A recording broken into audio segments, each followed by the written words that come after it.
Le Seigneur nous a laissé sa parole. Il nous a laissé aussi sa présence réelle dans l'Eucharistie. Et il nous a dit, je serai avec vous tous les jours jusqu'à la consommation des siècles. Et le Seigneur accomplit sa promesse. Et partout dans l'univers, l'Eucharistie est la présence réelle de Jésus au milieu de son peuple. Et comme il est merveilleux de voir comment le Seigneur aujourd'hui, en nos jours où la foi s'était refroidie dans plusieurs chrétientés, dans plusieurs pays, le Seigneur, par des prodiges d'amour, renouvelle la foi de son peuple dans sa présence réelle, pour qu'on découvre vraiment qu'il est toujours au milieu de nous, qu'il accomplit sa promesse. Vous avez tout près d'ici ce phénomène merveilleux que le Seigneur a donné à son Église dans la personne de Marthe Robin, cette mystique qui a vécu de l'Eucharistie pendant plus de 50 ans. Mais nous voyons que le Seigneur donne des signes à son Église de sa présence réelle dans l'Eucharistie partout à travers le monde. Et nous vivons vraiment en nos jours une grâce de bénédiction où la foi dans la présence réelle de Jésus dans l'Eucharistie grandit partout. Et en même temps, la puissance des ténèbres fait des efforts gigantesques pour détruire la foi du peuple de Dieu et pour profaner l'Eucharistie. Mais le Seigneur ne se laisse pas vaincre. Il nous dit « Courage et vaincu le monde ». Et le Seigneur fait éclater sa gloire, sa compassion, son amour, partout dans l'Eucharistie. Je me rappelle qu'au mois d'avril dernier, nous avions à Port-au-Prince, la capitale d'Haïti, nous avions un congrès eucharistique et on m'avait invité pour prêcher un lundi soir à la cathédrale, pour prêcher sur l'Eucharistie, sacrement de guérison. Et cette messe avait été annoncée comme une messe pendant le congrès, une messe qu'on allait célébrer spécialement pour les malades.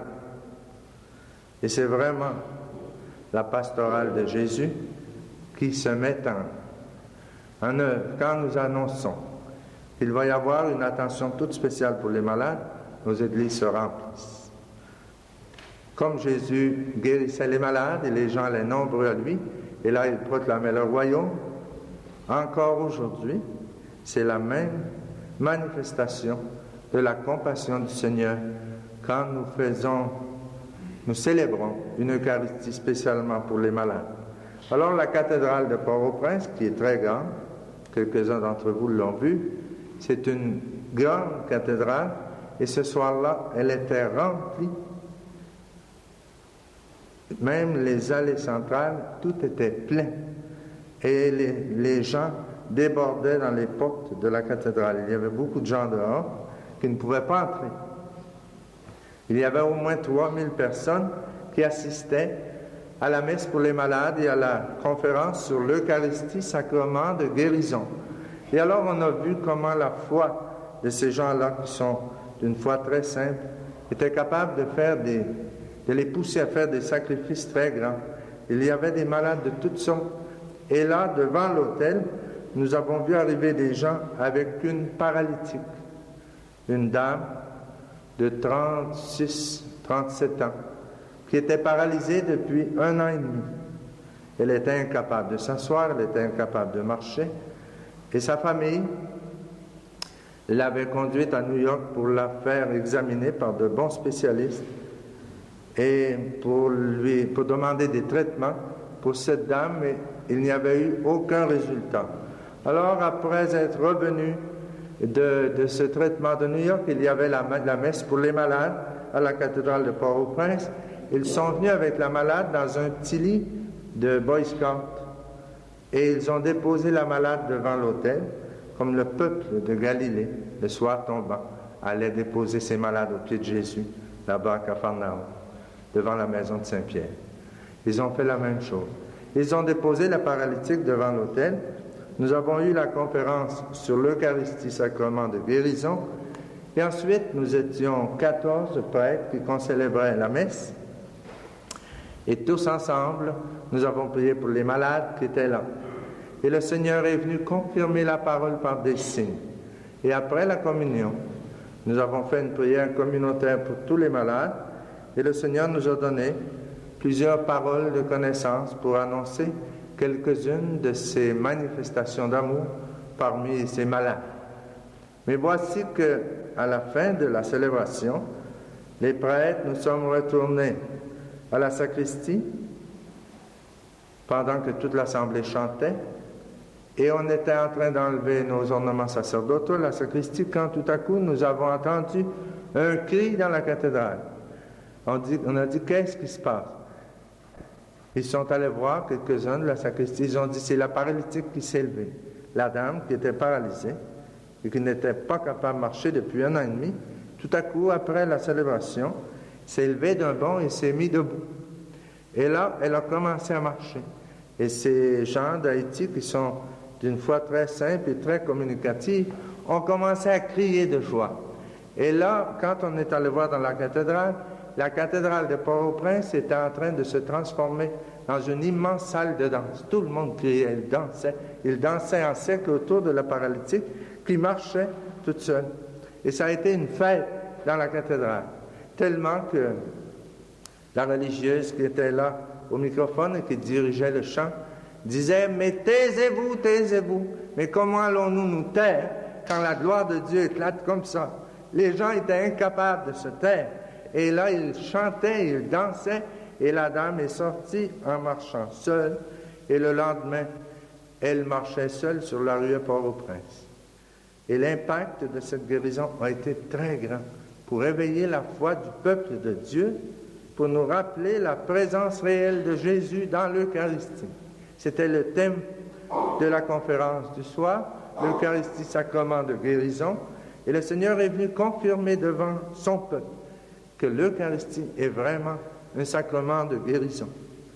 Quand j'ai dit à un prêtre à la sacristie, un de ceux qui avait concélébré avec moi, je lui ai dit, ça fait du bien aux gens de voir une guérison comme ça. Il m'a répondu, ça fait du bien aux prêtres aussi. Ça fait du bien à tout le monde. Que le Seigneur, de temps en temps, nous donne un signe pour éveiller notre foi, pour qu'on croie vraiment qu'il est là dans l'Eucharistie. Et c'est à travers le monde, vous le savez, à Lourdes, par exemple, c'est très souvent pendant la procession du Saint-Sacrement que le Seigneur fait éclater sa compassion pour les malades. Et plusieurs des malades qui ont été guéris à Lourdes témoignent qu'ils ont été guéris pendant la procession du Saint-Sacrement ou pendant l'Eucharistie. Je me rappelle qu'au mois de juin, nous avons donné une retraite à New York, à Brooklyn, dans la basilique de Notre-Dame du Perpétuel Secours pour les gens de langue espagnole. Et ils étaient plus de 2000 personnes dans la grande basilique du Perpétuel Secours à Brooklyn.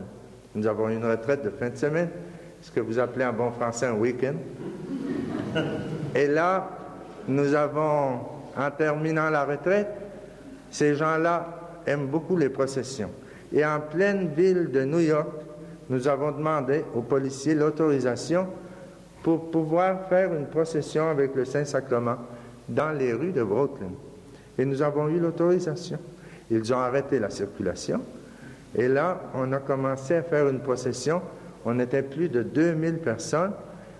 Et avec le Saint-Sacrement, on a fait une procession pour faire le tour de toute cette grande basilique en suivant ces rues. Et juste au moment où on allait commencer la procession, la pluie commença à tomber. C'était au mois de juin. Et j'ai demandé aux gens, qu'est-ce que nous allons faire? Est-ce que nous allons faire la procession ou non? Et ils m'ont répondu, on n'est pas fait de chocolat. On n'est pas en chocolat. Alors, comme ils ne sont pas en chocolat, ils n'ont pas peur de la pluie. Et on a commencé la procession. Et c'était une procession avec des chants et très, très beaux, des chants du renouveau en espagnol. Ils sont très vivants comme les vôtres. Et voici qu'en terminant la procession, au moment où on entrait dans la basilique, une dame s'est mise à crier de joie. Elle souffrait d'arthrite déformante dans les mains. Et pendant la procession, elle avait ressenti quelque chose d'étrange dans les mains, comme si c'était un picotement. Elle se demandait qu'est-ce qui se passait. Et en terminant la procession, quand on est entré dans la basilique de Notre-Dame du Perpétuel Secours, elle s'est rendue compte que ses mains étaient parfaitement guéries. Et plusieurs de sa famille qui étaient là la connaissaient et pouvaient témoigner qu'elle était vraiment souffrante d'arthrite déformante, c'est-à-dire qu'elle avait les mains très, très malades à cause de l'arthrite. Et là, à la fin de la procession, elle avait les mains guéries. Et le Seigneur, par cette guérison, venait nous rappeler qu'il passe toujours en faisant le bien.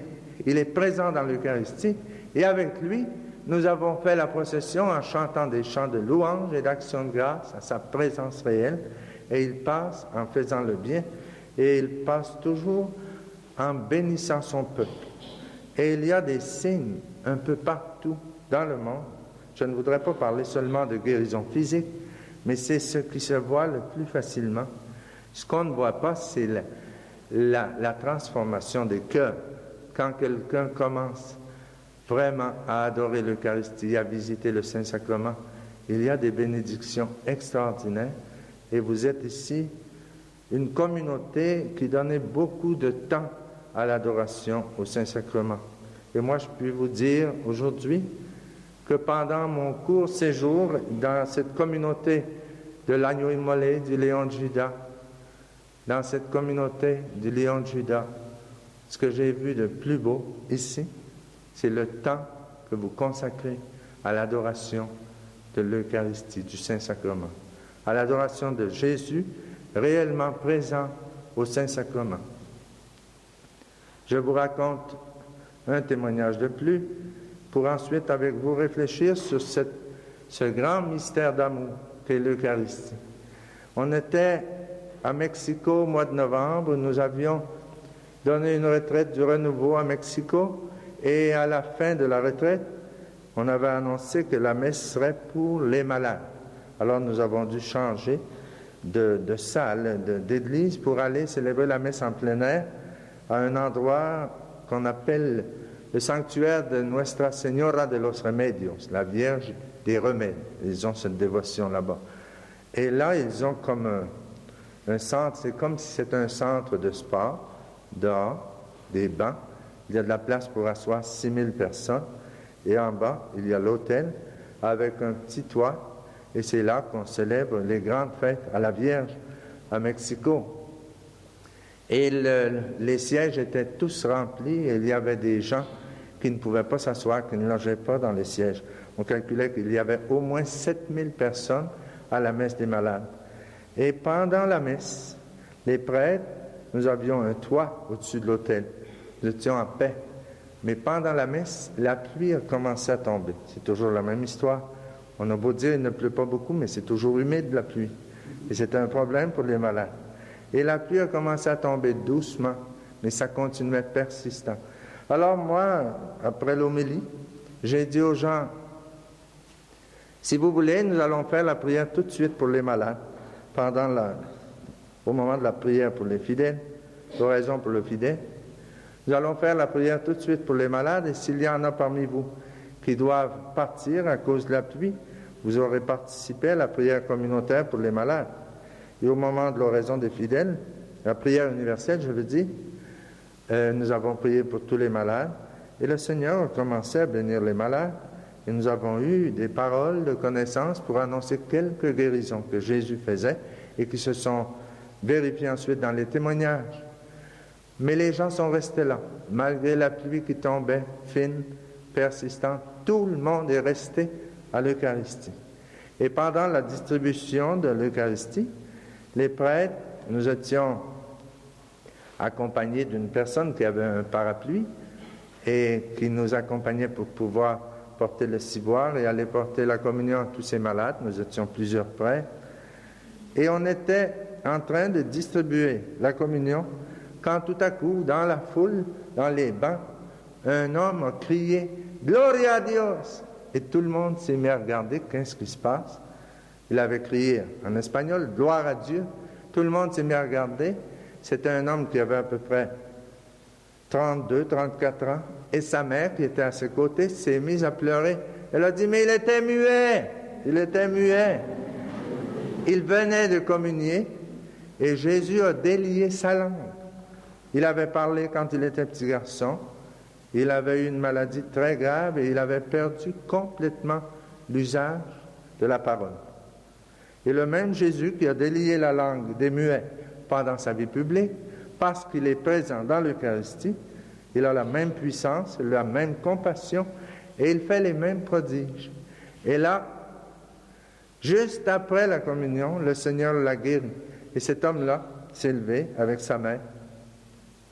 On lui a demandé de venir au microphone pour témoigner et il parlait déjà. Ce n'était pas très clair, mais c'était facile de l'entendre. Lui qui ne parlait pas depuis plus de 20 ans, il était incapable de dire un mot. Et le Seigneur avait délié sa langue, il l'avait guéri. Et pendant qu'il témoignait, deux autres qui étaient là dans des fauteuils roulants ont commencé à sentir cette présence de Dieu et tout à coup ils se sont levés debout et ils ont commencé à marcher. On dirait que c'est contagieux la guérison. Quand ça commence dans une assemblée, quand il y en a un qui commence à guérir, la foi des autres grandit et tout à coup il y en a une autre qui éclate ici et les deux qui étaient en fauteuil roulant ont pu venir témoigner eux aussi.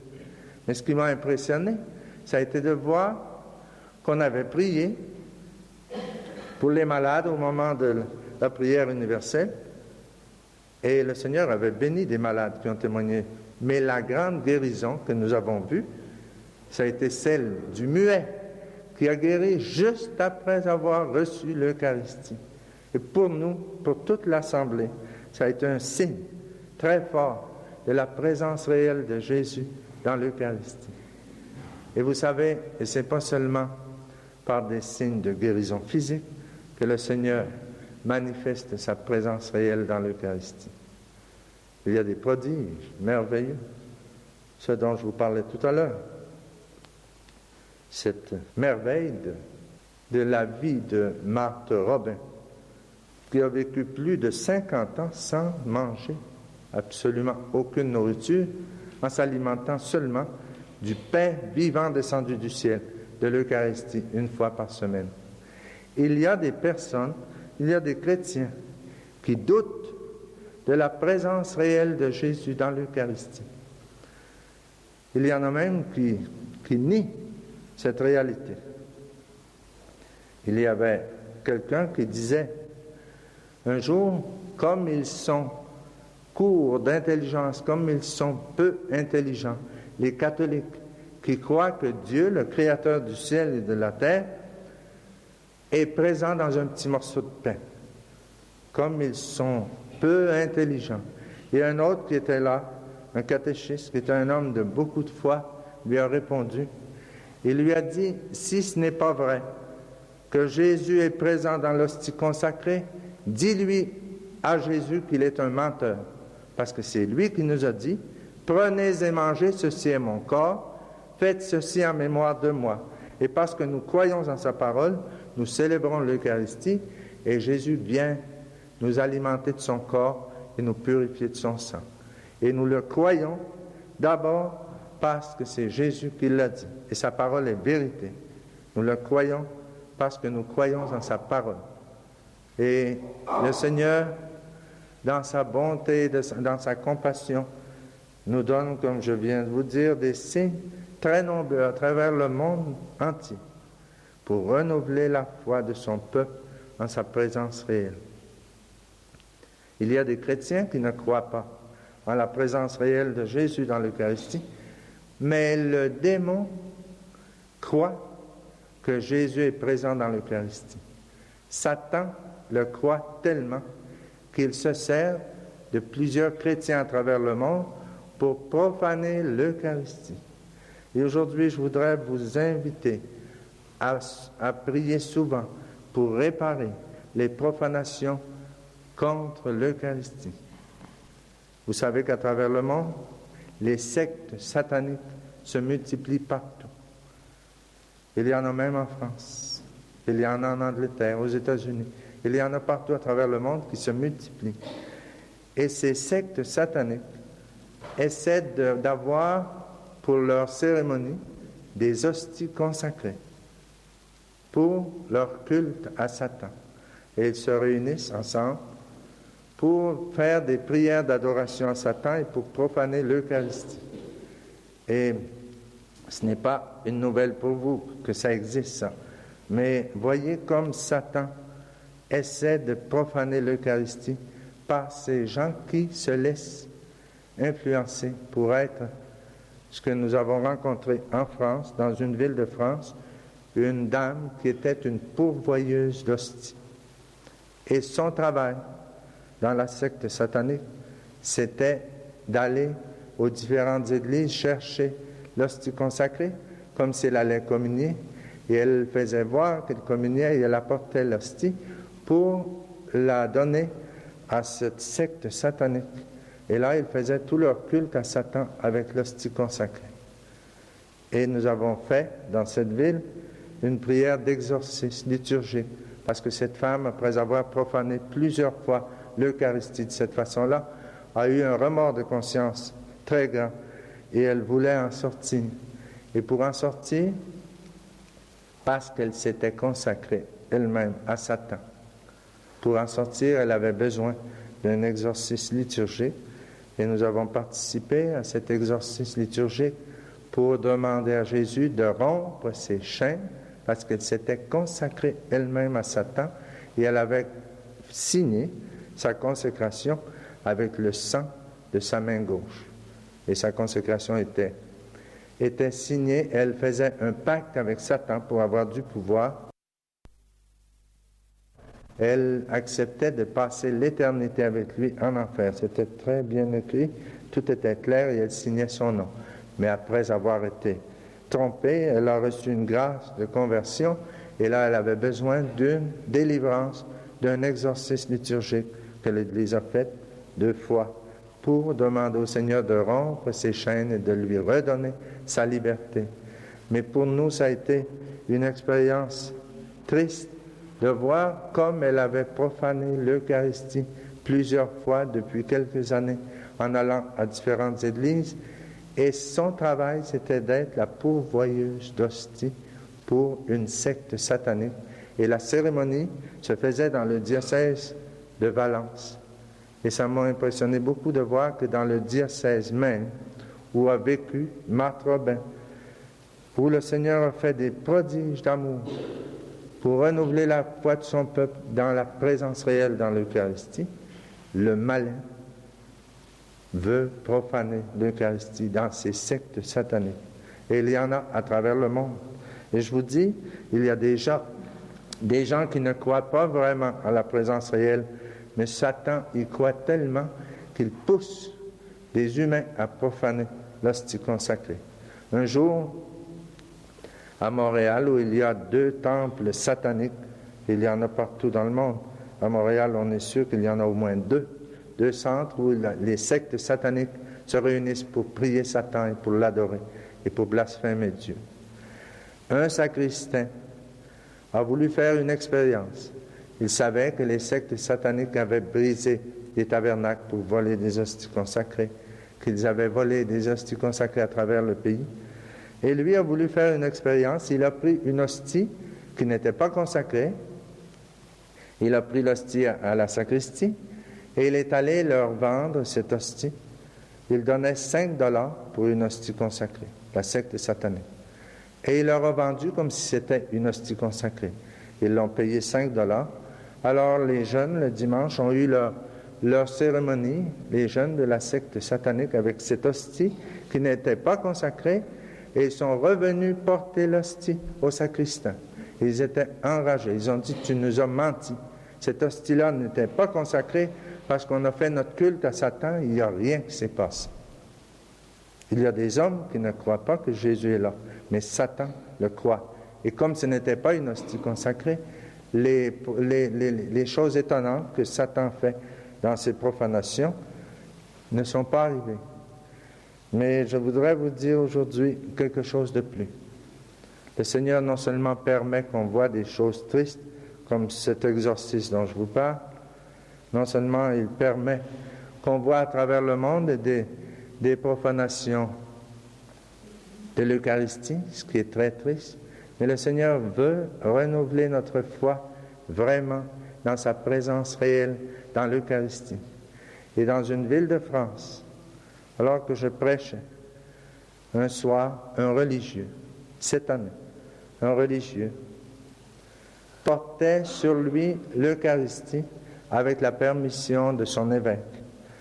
Et son évêque lui a permis, le jeudi, de porter l'Eucharistie le jeudi soir pour passer la nuit en adoration, en se rappelant de cette façon l'institution de l'Eucharistie le jeudi saint.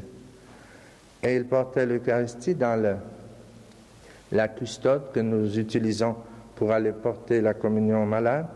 Il avait la custode sur lui. Et il assistait un soir à une prédication dans une grande église de France où nous avions prêché sur l'Eucharistie. Et il a senti dans son cœur une douleur très grande pendant la cérémonie, parce qu'il a vu dans l'assemblée un prêtre défroqué, un prêtre qui avait tout abandonné.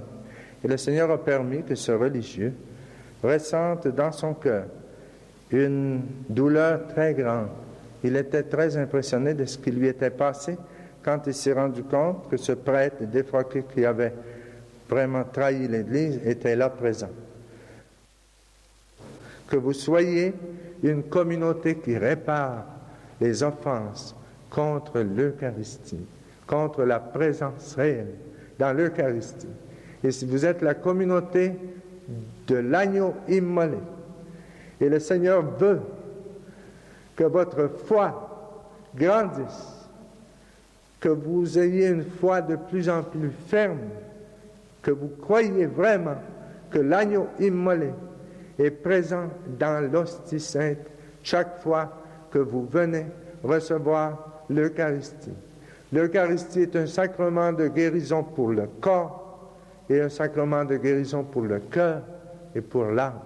L'Eucharistie est la guérison de la communauté. Et quand vous avez des difficultés dans votre vie communautaire, quand vous sentez qu'il y a des tiraillements, qu'il y a des incompréhensions, rappelez-vous toujours que l'Eucharistie est guérison de la communauté. L'Église est une Église de pécheurs, disait Sainte Catherine de Sienne. L'Église a une figure de lépreuse que lave le sang de l'agneau et les larmes des serviteurs de Dieu. L'Église a une figure de lépreuse. Nous sommes une Église de pécheurs, mais Jésus est présent réellement au milieu de nous, et ce n'est pas une présence symbolique, c'est une présence réelle. Et son sang continue à purifier son Église. Et son sang continue à pardonner nos péchés. Mais il y a tellement de profanation et de tiédeur et d'Eucharistie célébrée sans la foi que ceux qui ont la foi dans la présence réelle de Jésus, nous devons faire tout ce que nous pouvons pour rendre gloire à Jésus Eucharistie, le visiter, l'accompagner, ne pas le laisser seul pendant des journées et des semaines à nos tabernacles, comme si on n'y croyait pas à sa présence réelle. Essayons de maintenir ferme notre vocation d'adoration. Et rappelons-nous que Jésus dans l'Eucharistie est la guérison de la communauté. Et quand nous célébrons l'Eucharistie, comme nous faisons ce soir, quand nous célébrons l'Eucharistie, avant de recevoir l'Eucharistie, avant de communier au corps du Christ, l'Église, la liturgie nous invite à nous donner le baiser de paix. Et ce baiser de paix est très important, parce que si je ne peux pas donner à mon frère le baiser de paix, si je ne peux pas communier avec mon frère, je ne peux pas communier avec Jésus. Il y avait une communauté qui, parce qu'ils étaient en discorde, avait décidé de supprimer le baiser de paix pendant l'Eucharistie. Et cependant, ils continuaient à communier. Et si je ne suis pas capable de donner le baiser de paix à mon frère, je n'ai pas le droit de recevoir l'Eucharistie. Parce que je dois communier avec mon frère premièrement, avant de communier avec Jésus. Et le Seigneur nous dit, quand tu viens présenter ton offrande à l'autel, si tu te rappelles que ton frère a quelque chose contre toi, laisse là ton offrande et va te réconcilier d'abord avec ton frère et ensuite tu viendras présenter ton offrande. Le Seigneur veut voir dans nos cœurs la communion fraternelle. Et c'est l'Eucharistie qui peut guérir toutes les blessures de nos cœurs pour que nous puissions, avec un cœur guéri, pardonner à nos frères. Et quand vous avez des blessures profondes dans votre cœur, allez vous placer dans le rayonnement de l'Eucharistie. Allez visiter Jésus au Saint-Sacrement. Et comme si j'avais une blessure sur le bras, je découvre ma blessure et je mets mon bras au soleil et les rayons du soleil guérissent plus rapidement la blessure que je porte. Ainsi, si j'ai des blessures au cœur qui ont été causées par des injustices de la vie, par des incompréhensions, par des critiques, et il faut que je découvre que Jésus est le soleil de justice. Et de même que le soleil guérit les blessures de mon corps, Jésus, qui est le soleil de justice, guérit les blessures de mon cœur. Et je dois me mettre dans le rayonnement de l'Eucharistie. Et je peux me placer devant l'Eucharistie durant de longues minutes en silence, en demandant à Jésus de guérir les blessures de mon cœur. Et je n'ai même pas besoin de parler longuement. Je me place devant l'Eucharistie dans la foi et je demande à Jésus de guérir les blessures de mon cœur. Et lui, il me donne ce traitement de guérison intérieure. Et quand je visite le Saint-Sacrement souvent, et je suis conscient qu'il y a encore dans mon cœur des blessures qui sont source d'amertume ou de tristesse ou d'angoisse, je les place devant Jésus et Jésus continue à guérir mes blessures. Mais si je crois vraiment que Jésus de Nazareth, ressuscité, vivant et vrai, est présent dans l'Eucharistie, je vais donner beaucoup plus d'importance à la visite au Saint-Sacrement, à la communion. Et à la communion, non pas de quelque façon, mais communion avec un cœur pur. Et si je me sens en péché, si je sens que mon cœur porte un péché grave aux yeux de Dieu, au lieu d'aller profaner l'Eucharistie en recevant la communion dans un cœur souillé, allons d'abord au sacrement de la réconciliation.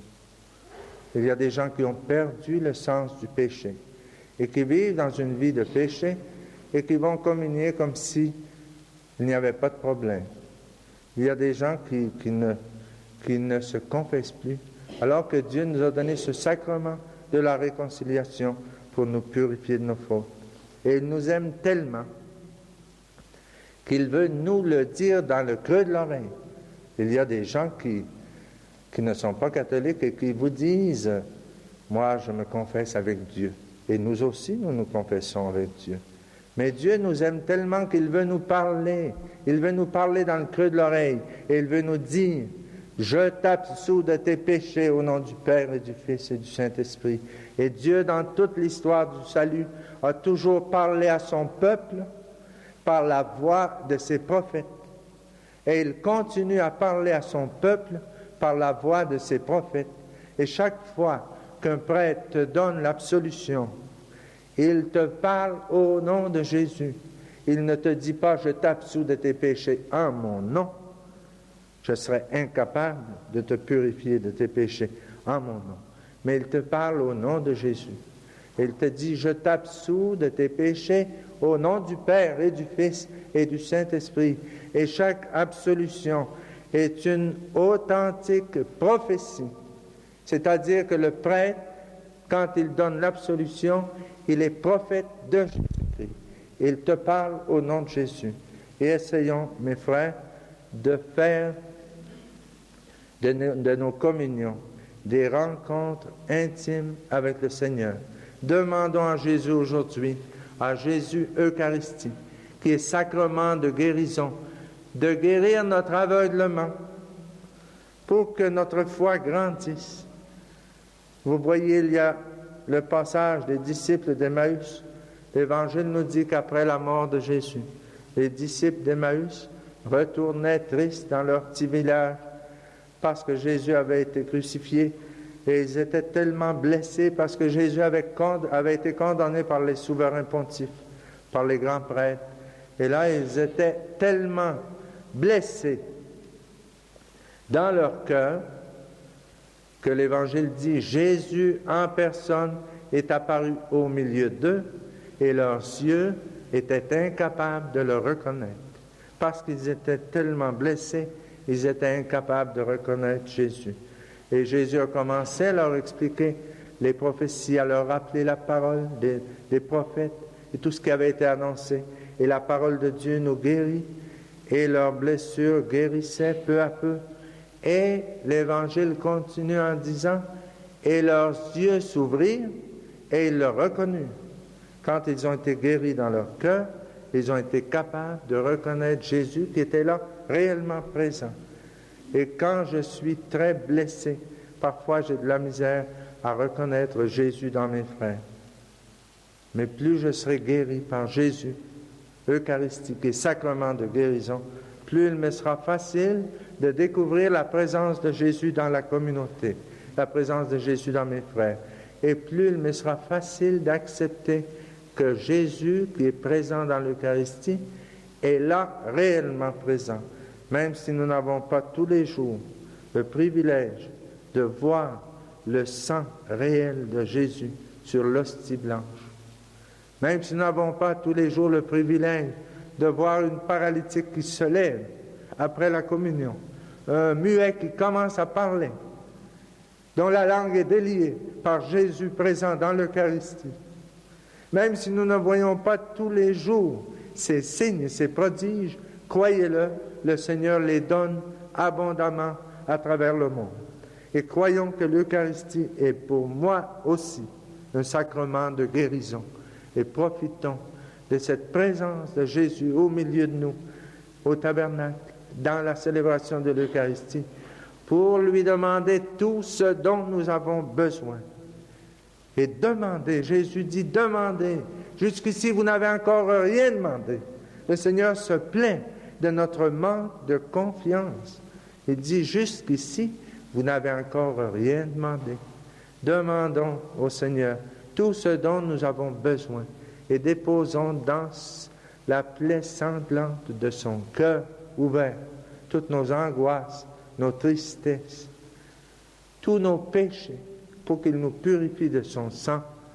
Et demandons pardon aujourd'hui à Jésus, Eucharistie, pour tant de profanations qui se font à travers le monde et même dans ce pays de France qui est la fille aînée de l'Église. Demandons pardon pour toutes ces profanations, pour les messes noires dont on nous a parlé dans plusieurs pays, pour tout ce que l'esprit des ténèbres est en train de faire pour la profanation de l'Eucharistie. Demandons pardon et soyons de plus en plus prudents dans nos paroisses, partout. Soyons prudents. Il y a des tabernacles parfois, et vous devriez le rappeler aux responsables de vos églises. Il y a des tabernacles où n'importe quel petit enfant pourrait prendre le tabernacle et s'en aller avec. Il n'y a aucune sécurité. Et tout ça, ça nous invite à avoir plus de prudence. Nous sommes les gardiens du corps du Christ, réellement présent dans l'Eucharistie. Adorons-le, visitons-le. Et je termine en vous disant, dans cette célébration, demandons à Jésus de nous donner un amour de plus en plus authentique pour sa présence réelle dans l'Eucharistie, de nous libérer de tous nos doutes, de nous remplir de foi, de remplir nos yeux de lumière, pour que, comme les disciples d'Emmaüs, qui, Jésus en personne était apparu au milieu d'eux, et leurs yeux étaient incapables de le reconnaître, mais après avoir été guéris dans leur cœur, leurs yeux s'ouvrirent et le reconnurent. Demandons à Jésus de guérir toutes ces blessures qui sont la racine parfois de nos doutes, de nos craintes, qu'il nous guérisse pour que nos yeux puissent reconnaître sa présence dans l'Eucharistie, dans la communauté, dans nos frères.